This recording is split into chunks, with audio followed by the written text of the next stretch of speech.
Thank you. Okay. Good morning, everyone. I'd like to try to go through today, if the time allows us, 8 short points about Chanuka, as it was called, 8 delights for 8 nights. Some of them are in regard to the minhagim of Chanuka, some of the halachos, and some maybe we'll introduce some new minhagim if not all familiar with them. Some of them will be more familiar, some of them might be new. So the first thing I'd like to discuss is the halacha, which is actually right in the beginning of Shulchan Aruch and Hilchos Chanuka. The Shulchan Aruch records, Shulchan Aruch brings down, the minig of the women is shalases malacha ba'oishan eres dalkos. The minig of women, they do not do any work while the candles are burning. I'm reading the Shulchan Aruch, it's on the sheets. V'yesh misha aimer, there are those that say she'ein lahaka lahem, and we do not allow any leniency in this matter. That's the opinion of the Shulchan Aruch, that the custom is the women don't do work while the candles are burning. And the reason for this is, as the Shiur and the Poskim explained, because there was an ikar part of Chanuka, the story with Yehudis, which we won't go into now at great length, but it was a great story with Yehudis, how she really chopped off the head of one of the generals, and because of that, the Maccabim were able to be victorious in much of their battle, and to recognize the importance of women in the Nes of Chanuka, so we give the women a special time off as the candles are burning. Now, the Shiur makes this clear. This doesn't mean the whole night. Let's say this person, buys extra long candles. That doesn't get the women off for work for 5 hours. It's only for the time of the mitzvah, which would be the half hour. So, however, what's not clear in the Mishnah Berurah and the Poskim and the Shulchan Aruch is what can't they do. We use the word malacha. Malacha has many connotations, literally translated as work. There's malacha Shabbos, which are basically, we're all familiar with from Shabbos. There's also malacha, which we don't do on Chol HaMoed, which is a much less severe category. And there's other minhagim of malacha. So when the poskim say here that the custom is that women don't do malacha, what is included in this category? And there's a great discussion in the contemporary poskim. So the first source on the sheet, source number 1, is the Chuvas Rivas Ephraim, from Ephraim Greenblatt Zatzal. And there he quotes different opinions. He first quotes from his friend Rav Yaakov Yisrael Fisher, who was Dayan Fisher, the head of the Eida Charedis in Eretz Yisrael, in Yerushalayim. And he said that the minig in Yerushalayim is that the women do not do any work at all. They don't cook any work at all, because we want to make sure that one of the reasons, he says, is to ensure that we don't have any hishtamshus, any use from, or get any benefit from the lights of Chanuka, and therefore we want the women to sit on the couch and just relax, and for that time of a half hour nothing should be done at all. That's according to Dayan Fisher. He then writes later on that from the name of Rav Heinemann Shlita from Baltimore, that it's not as intense as that. The Isser Malacha is things similar to Chol HaMoed. Things which on Chol HaMoed we don't do any excessive work on Chol HaMoed, but things which are necessary like cooking are mutter on Chol HaMoed. So too, during this time, cooking would be allowed as well. And I saw this a similar idea expressed in the name of Moshe Feinstein Zatzal as well, that it's not as intense as Dayan Fisher was saying, that the minig is they don't do anything at all. And the way the Rivas Ephraim concludes, he says, V'im kain, the last place where it's underlined, Yesh Lahakel, we could be lenient, if someone wants to take the strict approach, that is allowed, but you cannot say that's obligatory. Similarly, maybe even a little more lenient, in source 2 is the Sefer Kovetz Halachos, which is from Shmuel Kamenetsky Shlita, and he as well says that the Geder, the framework for this minig of not doing malacha, is in order that women shouldn't lose sight of remember the Nes of Chanuka. If they're going to be busy that whole time doing regular household chores or any other things, that'll kind of distract them from the Nes of Chanuka. And therefore he says regular cooking or even writing would not fall into this category. He says even to push on the washing machine wouldn't be a problem. Basically, they shouldn't be involved in anything which is going to be too tedious or too mindful to take them away from the Nes of Chanuka. But any small household chores, he says, is permissible as well. Interestingly, in source 3 from Shlomo Zalman Auerbach, so Shlomo Zalman that first recorded that he said that the halacha is like the Ben Ish Chai writes, which we'll get to in a minute, that whatever the women don't do on Rosh Chodesh, there is a custom recorded as well that women don't do work on Rosh Chodesh, and there particularly means the sewing or other things that are more women-like type of jobs. He says that's the same minig for Chanukah, but then the Talmidim of Rav Shlomo Zalman bring down that Rav Shlomo Zalman's custom himself in his own house was, like we said before, from Dayan Fisher, who was the Dayan of Yerushalayim, that the minig in Yerushalayim was they don't do any malacha, no cooking, cleaning, baking, laundry, any of that stuff during for the half hour of when the first half hour when the candles are burning. However, this is an interesting sidebar. Even though Rav Shlomo Zalman had that minig in his house, if the women at that point wanted to fry up the donuts or the latkes for the Chanuka Suda, that was allowed because that's the mitzvah hayom, so to speak. That's the main enjoyment of that night's dinner. So there he allowed it. Although for I guess other cooking, I don't know exactly what together is, he frowned upon. And to conclude this idea, in source number 4, the Ben Ish Chai as well in the beginning writes that the minig of women not to do work during the time the candles are burning is like Rosh Chodesh, and that's how he paskined for his congregation in Baghdad. He was the rabbi in Baghdad in his day. But then he quotes something very interesting. He says that's only for women who are doing small chores. He says Osam Hanasham, for those women Shaparnasasam Aidei Malacha who are actually working for a livelihood to make a parnasa, Ein Lahachar. Don't impose this stringency upon them. So if a woman has a regular 9 to 5 job, so to speak, or anything of that type of nature, he would allow it to be done during this time period. And then he says he sent a question to a Rav Mani. I'm not sure who this is, a Rav in Yerushalayim in his day, a Sephardic Rav, and asked him what's the custom in Yerushalayim in these days of Chanukah. Could women do malacha or not? So Rav Mani told him, keep in mind he's a Sephardi Rav, and we said before we started with the Shulchan Aruch, was the one, Shulchan Aruch is a Beis Yosef, the Sephardim, who said that that's the minhag, women don't do malacha. But it seemed to have been in these days of Rav Mani, the Ben Ish Chai is recorded that Rav Mani told him the minhag Yerushalayim is that women do malacha. They're not makra on this minhag at all. So I'm just showing another extreme that Rav Dayan Fisher from the Eidach HaReidah said in his day the minhag of women was not do any malacha at all.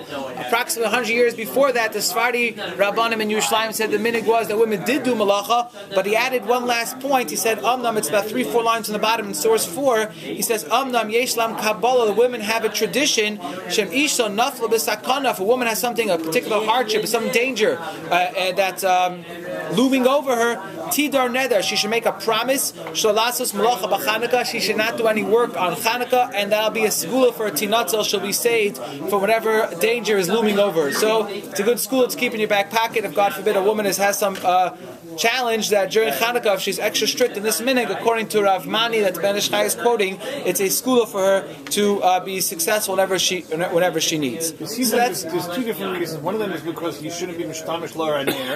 Correct. And the other one seems to be because you don't be masir from the nace. There's nothing to do with the candles. Right. Masir from the nace means if I'm in a different room, I think about it. There's no light here. Right. That could be right. Not necessarily malacha, but like just reading a book. Reading a book should You're distracted. Fine. Okay, fair enough. You're right. That is the lashon of that is two common themes in the Paiskim. What is the main thing, right? If it's the zeichar nes to remember Ma'aseh of Yehudis, and the fact that the women played a central role in the nes of Chanukah, or is that we don't want anybody to use the candles? Just for example, just to expand upon what you're saying for a minute, if we go with the second logic that the point is we want to make sure the women don't get any benefit from the Chanukah candles, so it shouldn't be women. No, but it shouldn't be women per se. It should even extend to the men. Why are we only worried about the women getting the benefit? Even men can't get benefit from the Chanukah candles, right? But if we're worried about the first reason, then we're commemorating the miracle of the women that they were made to be exclusive for women. Okay, but I want to cover 7 other points, so maybe we can discuss this more later. So that's point number 1, the basic idea of the minhag that women don't do malacha. Point number 2 is a common custom which starts in source number 5, a common custom we're all familiar with during Chanukah to play with the dreidel. So first, a little historical background. This is from the Sefer Eitzer Kol Minhagei Yeshurun, the compilation of many of the minhagim of the Ashkenazim.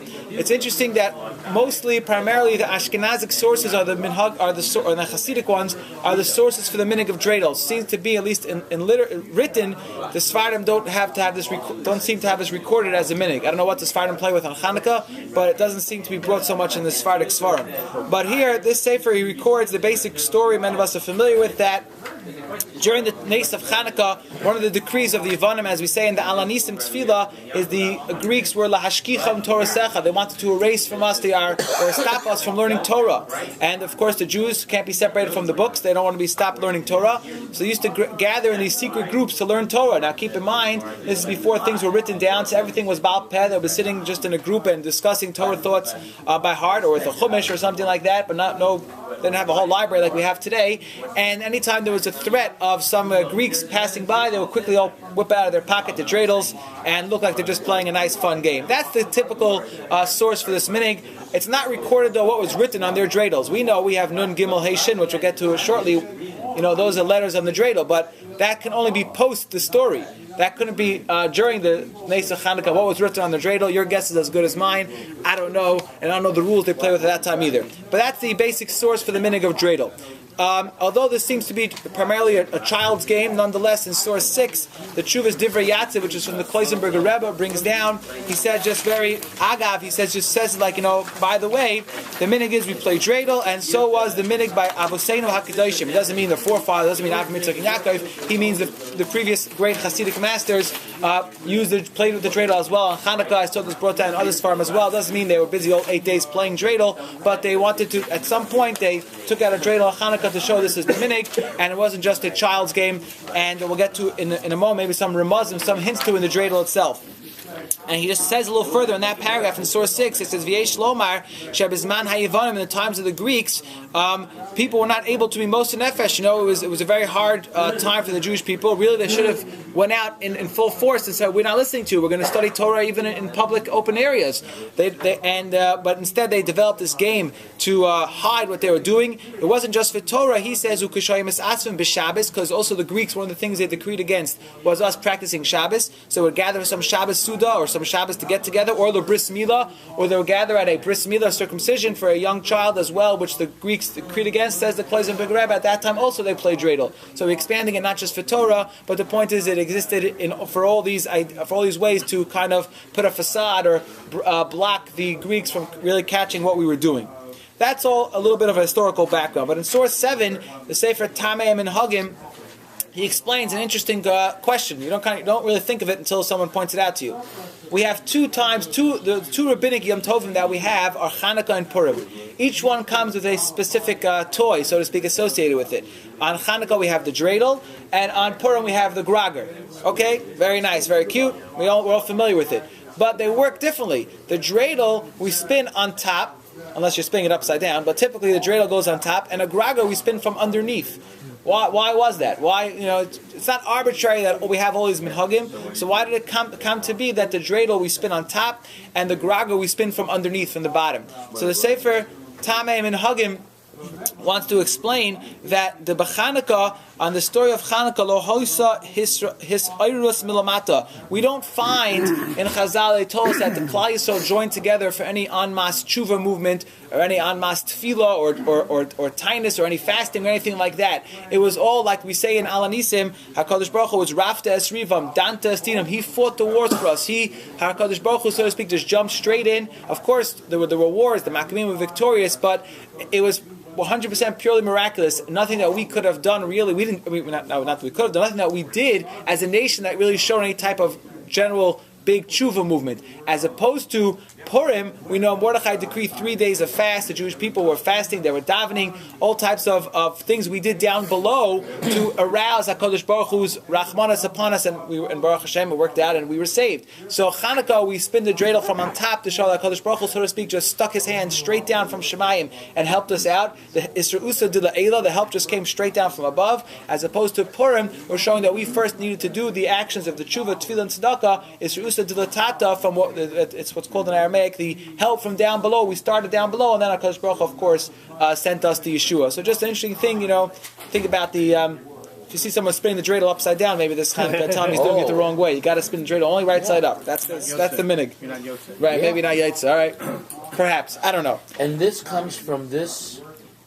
So he's giving this idea, this thought, machshava, about why this developed. It's just it was a cute remez to how the nace happened in Chanukah and how the nace happened in Purim. Central problem, gambling. Oh, we'll get to that in a moment. Hold on, gambling we'll get to in a moment. So, in source number 8 from the Sefer Imrei Pinchas, which was Pinchas Mikaritza, one of the main Talmidim of the Baal Shem Tov. My maternal grandfather was a descendant of the Imrei Pinchas. He writes, not only is Nun Gimel Hey Shin, the 4 letters of the dreidel, of course, stands for the familiar one is Neis Gadol Hayah Sham. There was a great miracle that happened there. But he would say that it comes to hint us as well the main two mitzvahs of Chanukah, which is Neiros Shmoneh Nun Shin. Neiros Shmoneh, we have 8 candles we light on Chanukah, and Halal Gomer, we say the whole Halal. We thank Hashem. We don't say the abridged version of Halal, we say in Rosh Chodesh. We say the whole Halal. So that's the two main mitzvahs of Chanukah, which is Halal, thanking Hashem, and lighting the menorah is hinted to in the 4 letters of the dreidel. Again, Nes Nun Shin will be Nero Shmona, the 8 candles, and Hey Gimel will be Halal Gomor. Then he says, just like we know, the Chazal tell us there are Ayin Panim LaTorah, there are 70 ways to understand the various facets of Torah, so too we have to be able to accept there are 70 Mahalchim, there are 70 ways perhaps to understand each and every minig, and we have to accept each one. Keep this in mind, for we'll discuss something else later, but this idea that every minig could have numerous sources for it. And he concludes, another great remez in the 4 letters of Nun Gimel Hey Shin is the same gematria as Mashiach, to always, as a good Jew, we're always looking forward. Everything somehow ties into Mashiach, just like we were Zoch in the days of the miracle of Chanukah to great salvation. So Nun Gimel Hey Shin, we should bring Mashiach speedily in our days through the dreidel. Now, to get back to a little bit to what Ramniel asked before, I don't want to spend a lot of time in it, but in source number 9, which is on page 4, he asks a question. This is from the Sefer Leket She'elas HaMetzuyos, a collection of common questions. It's compiled by Rav Dunner from Bnei Brak, a contemporary author. And he brings here, is it mutter to play dreidel on Shabbos? So there's 2 questions that are going to come up here. Number 1, a muktzah question, and number 2, go rolos, or raffling or gambling, as we call it in English. Why are those 2 problems unique over here? There is a specific prohibition, even if it's not gambling in the gambling sense, of making a go roll, making a raffle on Shabbos. It's based on a Gemara in Shabbos. The basic idea is here, we're afraid they're going to come to Mecca Chumemka, we're afraid they're going to come to write things down on Shabbos. It's Asr Midrabanan. That's the basic Isser. And therefore, a father, even in his own household, many poskim say, should not make a raffle on Shabbos to give out various portions if they're not all the same size. Meaning, if they're all the same size, you have the same exact popsicle, and the question is which kid gets first, so then you can make a raffle on which kid will get first. But if there's anything which is different of sizes, so the raffle is really actually giving one person a larger portion, another person a smaller portion, some poskim frown upon that. That's a question, that's halach unto itself, and therefore he brings down over here that when you play dreidel on Shabbos, you should be careful that obviously you're not playing for money on Shabbos. Maybe you're playing for some jelly beans or some other item that the kids are going to be enjoying. You should not do it in a way where somebody will win a big amount and somebody will win a small amount. Let's just clarify that for a minute. If the children are playing the game in such a fashion where they'll win, but then everything just goes back, they're not actually taking away anything. Let's say they're playing with some chips or whatever, something, and then I don't mean potato chips, something like that, and then at the end of the game, everyone just cleans up the game like you play Monopoly, right? The kids play Monopoly on Shabbos. Some poskim are upset about it because it looks like you're doing business on Shabbos, but at the end of the day, everyone knows you clean up the game, everything goes back in the box and goes back on the shelf. Hopefully, the kids will clean up, right? So if dreidel is being played the same way, there's no reason necessarily to not allow the children to play that game on Shabbos, because it wouldn't be like a go roll on Shabbos. They're just playing the game. Maybe one kid won the game, so to speak, but at the end of the day, everything gets cleaned up and put back into the box. If you're playing with jelly beans or any other type of candy, and so a kid might actually walk away with 50 jelly beans, and one kid might only walk away with 5 jelly beans. So 2 ways to avoid this problem would be that don't play with jelly beans. Another way to avoid this problem would be that even if one kid wins all jelly beans, if they then evenly distribute all of it amongst the children after the game, then it wouldn't be similar to a go-rel, and everyone walks away with their 10 jelly beans and has a great Shabbos party. What about eating the jelly beans while you're playing? Well, then you might lose. Okay, but all right. And the dreidel itself, the poskim here say, is not muktzah because you don't have to necessarily play for any type of gambling or anything like that. Now, specifically gambling in a not Shabbos setting, if you're really playing for real big money, it might really be a problem of gambling. That is a question unto itself. I don't want to get bogged down in it. If you're just playing for pennies and nickels and dimes in just a regular family setting, the poskim would not call that gambling and cannot ask that per se. But anytime there's real stakes on the table, that would definitely be a question of gambling, and one should consult his local Orthodox consultant rabbi for if it's how to avoid any gambling problems. Okay, that's the issue of dreidel. Moving right along, the third topic I want to quickly speak about is different foods that we have the minhag to eat on Chanuka. So we mentioned before briefly the story of Yehudis. That was a crucial point in the Chanuka Nes, and from there the Rambam, beginning of Shulchan Aruch, tells us that in Hilchos Chanuka that the minhag is that we eat milchiks during Chanuka. You don't have to have cheese blintzes like we have on Shavuos per se. Any milchiks, any cheese item will suffice to fulfill this minhag. However, what's more common, as we know, is to eat latkes. And for some reason, the Shulchan Aruch doesn't quote this minhag. I don't know why. We all know it's a well-known minhag. And in the source 10 from the Sefer Halichos Shlomo, which is the compilation of the students and the family members of Shlomo Zalman Auerbach, they quote from a sefer which I'm not familiar with, but they quote it word for word here from a sefer called Serid Upolit. It's a collection of various kisfayah that they found from the Rishonim, and this is quoting from the father of the Rambam, which is Rabbeinu Maimon ben Yosef, and he writes already in his days, his times of the Rishonim, going back 1,000 approximately years, that they had the custom in those days already to eat oily foods during Hanukkah, as to remember the custom, to remember the miracle that happened with the oil. And so we just see it's been around for quite some time. He says, and he writes, Ein lahaka, we should not be lenient in any such custom.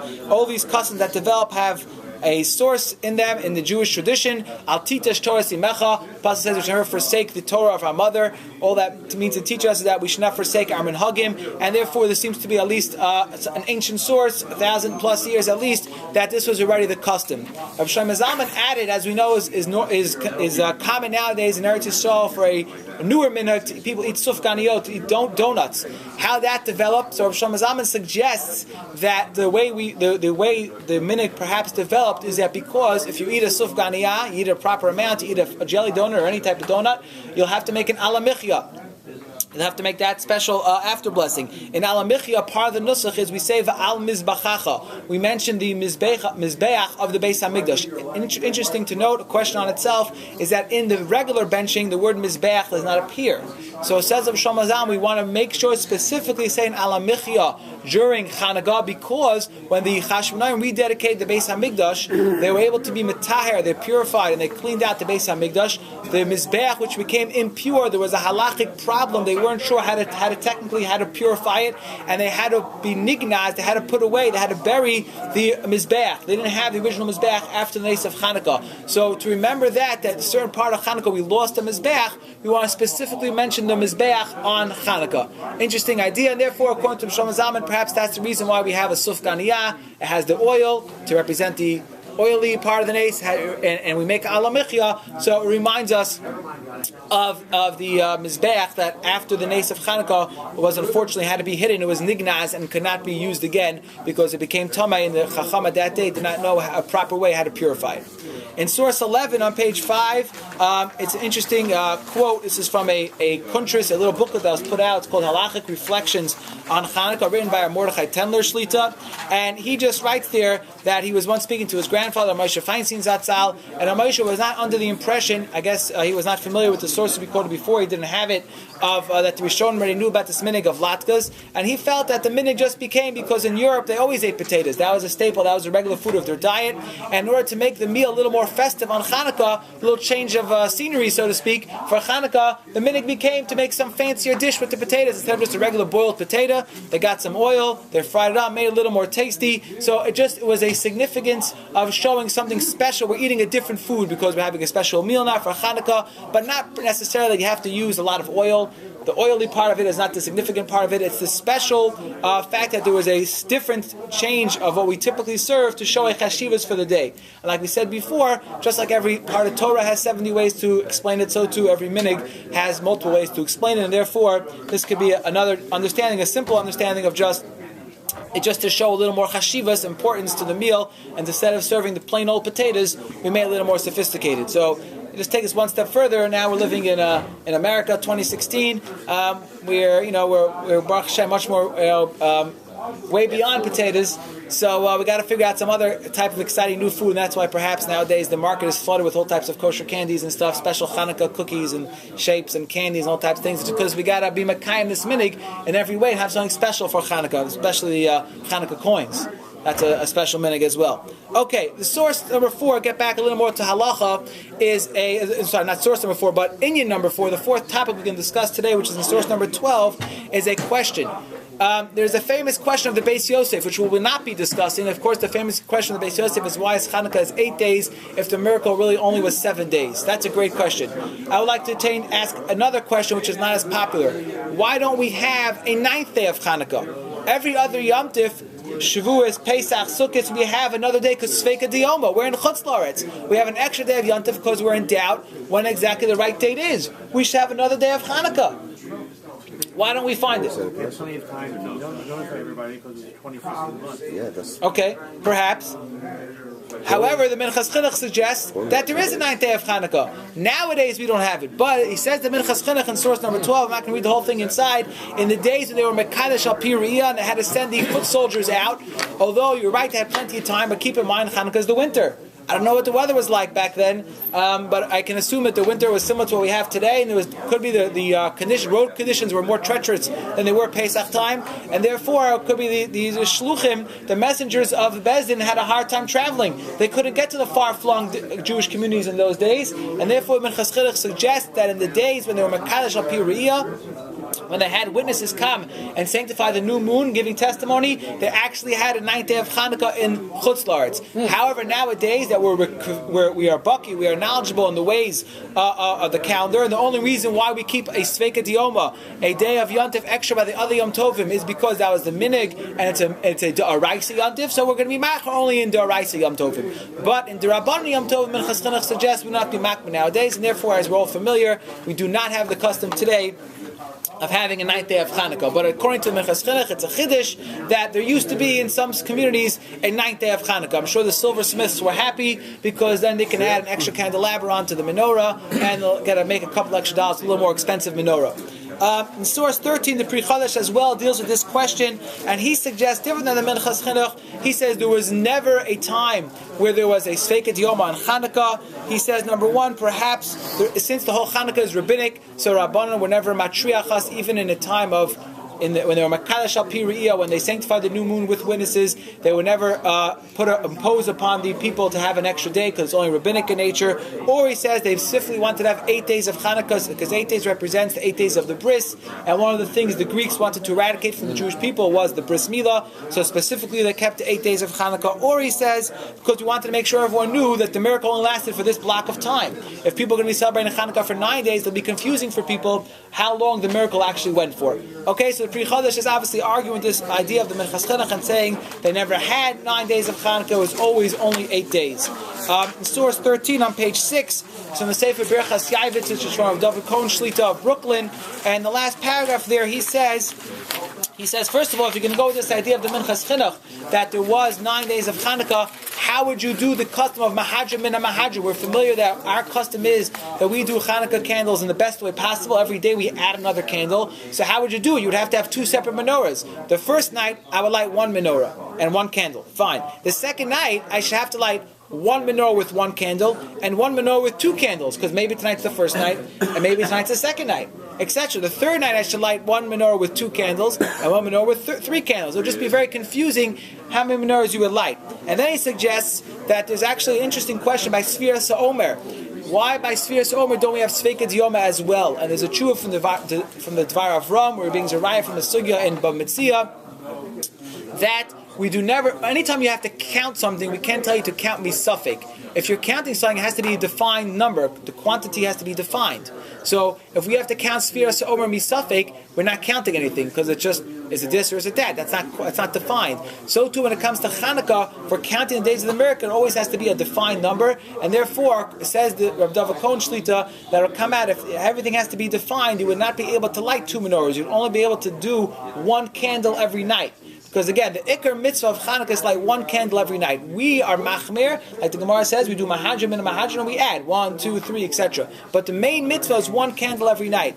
So it would come out that if you're going to be machmir and want to do a suffix diyoma, an extra day of Chanukah, you wouldn't be able to have one the first night, two the second night, etc. Because you're not defined, like I said before, what night of the miracle we're up to. So it would come out, you'd only be able to light one candle every night.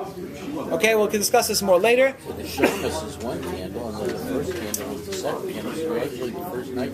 Well, yeah, but Shamash doesn't count. We'll see that more in a minute. Okay, another answer I once heard to this question from Sheshiva Meiselman Shlita from Torah Moshe in Eretz Yisrael. He said over the name of his Rebbe Salvechik from Boston that argued in the Minchas Chinuch as well that there was never any idea of Sveikat Yom by Chanukah because Chanukah was not a yontif which has Kedushas Hayayim. It doesn't have sanctity of the day. It's not Asr b'Malacha. It's just a commemoration of the miracle, and therefore Chazal never instituted a Sveikat Yom on any yontif which doesn't have Kedushas Hayayim. Okay, we have to move on for now. We can discuss this more later. The fifth inyan, which is source 14, is from the Beis Halevi al Torah.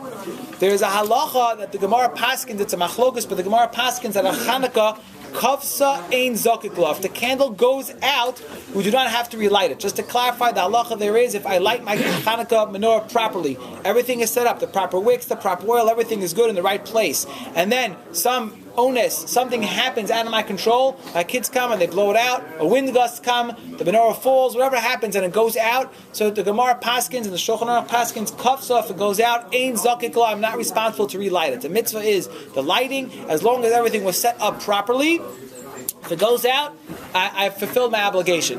Beis Levi is bothered. Why is this? We should still have to relight the menorah because there's another halacha in Chanukah of chashad, of being suspect. Meaning, if somebody has two doors, this is the times of the Gemara where they lit outside their house. If you have two doors, let's say on an L-shaped house, one door faces one side of Shus Ram and one door faces the other side over here. So people walking this way, if you don't light a menorah over here, people think you're not keeping Chanukah this year. And people walking this way will say, if you're not lighting a menorah over here, they think you're not keeping Chanukah this year because everyone's just going on their street. So the Gemara says if you have two doors that open on both sides of this situation, you have to light menorahs on both sides. Chashad. People shouldn't suspect you that you're not lighting menorah. That's the din of the Gemara. It's codified in Shulchan Aruch as well. Says the Beis Levi, if we see by Chanukah there's this idea of chashad that we have to make sure you're lighting the menorah in a way where people shouldn't suspect you didn't light the menorah. So why is it if the candles go out, they don't have to relight it? You should have to relight the menorah. And therefore, the Beis Levi suggests that really you do have to relight it, and all that kafsa ein zakik lo means, this halacha that if it goes out, you don't have to relight it, is that technically in the halacha of Ner Chanukah, you fulfilled your obligation. But the next level of being worried for a chashad, for being concerned that people are going to suspect you didn't light the menorah properly, you should have to relight it. And he leaves off with the tzarachi and leaves off with the question on the poskim why they don't bring this halacha. So again, according to the Beis Halevi, a new chumrah for this year, if your candles go out within the time that they have to be lit, within the first half hour, according to Beis Levi, you would have to relight it. In a similar, without a bracha, correct. In a similar vein, in source 15 on page 7, the Shari Tshuva, which is on the Shulchan Aruch, quotes from a Tshuva Shavus Yaakov, which is an Achron as well.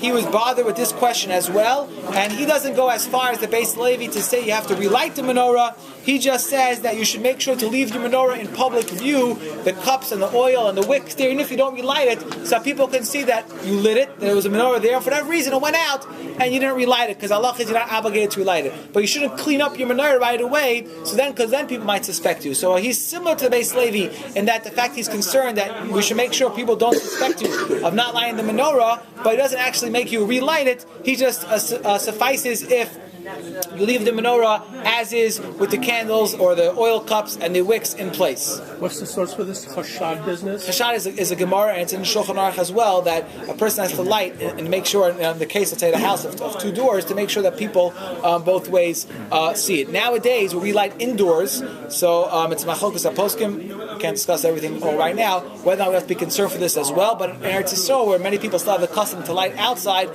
this would be more relevant. The sixth topic I'd like to briefly discuss, as we're time, the clock is working against us, is in source 16.